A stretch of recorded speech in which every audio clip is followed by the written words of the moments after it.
Sir ఇంకోటేంటంటే ఇప్పుడు nominated పదవులు ఏదైతే రెండో జాబితా కూడా రిలీజ్ చేశారో, సో ఇక్కడ మా క్వెషన్ ఏంటంటే సార్, ఇప్పుడు వర్మ లాంటోళ్ళు గాని, దేవినేని ఉమా లాంటోళ్ళు గాని, మంగవీటి రాధా లాంటోళ్ళు ఇంకా ఇలా చెప్పుకుంటూ అయితే మహామహులు చాలా మందున్నారు. సో వాళ్ళందరి పరిస్థితి ఏంటి సార్? ఇప్పటిదాకా వాళ్ళందరికీ ఎటువంటి నామినేటెడ్ పోస్టులు గాని, ఎమ్మెల్సీ గాని ఇప్పటికి ఇవ్వని పరిస్థితి. సో వీళ్ళందరూ సీటు త్యాగం చేశారని చెప్పుకోవచ్చు. సో ఇలాంటోళ్ళకి పరిస్థితి ఏంటి సార్ ఇప్పుడు?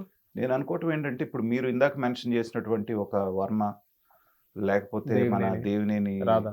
మన వంగవీటి రాధ, దేవినేని ఉమ, వాళ్ళందరికీ కూడా ఆ స్థాయి కలిగినటువంటి వాళ్ళకి ఇవన్నీ కూడా చిన్న పదవులు అవుతాయి వాళ్ళు చేసినటువంటి త్యాగానికి. ఓకే. వర్మ గారు ఖచ్చితంగా గెలిచేటువంటి పిఠాపురం సీట్, ఎందుకంటే అతను ఇండిపెండెంట్గా వేసి గెలిచినటువంటి చరిత్ర ఉంది ఆయన. పవన్ కళ్యాణ్ గారికి త్యాగం చేసినప్పుడు ఏంటంటే, కొద్ది కాలం ఉండి నిధులు విధులు లేనటువంటి ఆ కార్పొరేషన్ పదవుల కంటే కూడా ఒక ఎమ్మెల్సీ అవకాశం వచ్చినప్పుడు ఇస్తారేమోననేటువంటిది నేను అనుకుంటున్నాను. రాధా గారికి కూడా అంతే. ఖచ్చితంగా నా దృష్టిలో ఆయనకి ఎమ్మెల్సీ పదవి అనేటువంటిది ఖచ్చితంగా వస్తుంది.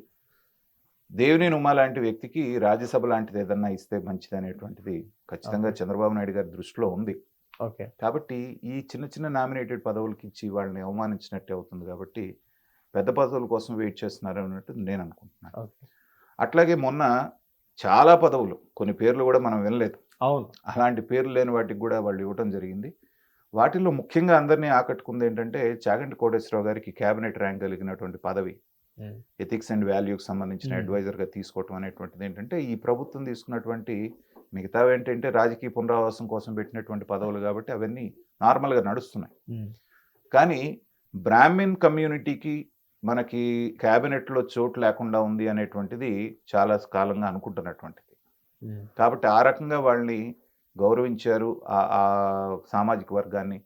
అందులో తెలుగు రాష్ట్రాల్లో చెప్పుకోదగినటువంటి పేరు ప్రఖ్యాతలు కలిగిన చాగంటి కోటేశ్వరరావు గారు ఓన్లీ ఉభయ తెలుగు రాష్ట్రాలే కాదు, ప్రపంచవ్యాప్తంగా తెలుగువారు ఎక్కడున్నా వాళ్ళందరికీ కూడా వాళ్ళు ఆరాధ్యులు, ప్లస్ వాళ్ళు గురువులు.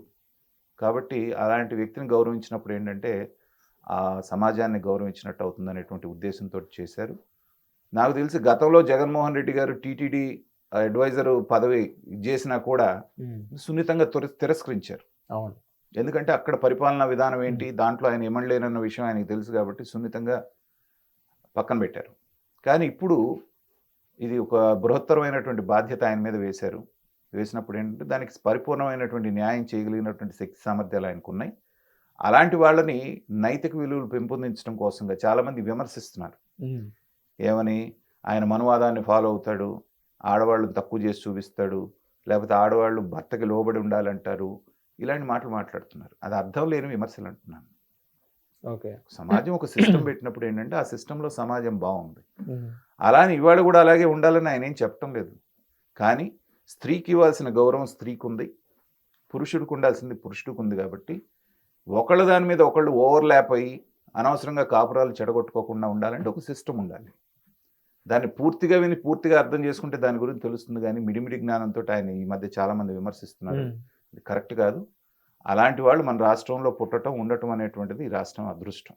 ఓకే. కాబట్టి వాళ్ళని ఇచ్చి గౌరవించుకోవడం అనేటువంటిది ఈ కూటమి చేసినటువంటి మంచి పనుల్లో ఒకటిగా నేను భావిస్తున్నాను. హిట్ టీవీ యాప్ ని డౌన్లోడ్ చేసుకోండి. ఇందులో short news, live news, entertainment movies అన్ని అవైలబుల్ గా ఉన్నాయి. Please download Hit TV app. Hit TV app. Hit TV యాప్ని ఫ్రీగా డౌన్లోడ్ చేసుకోండి.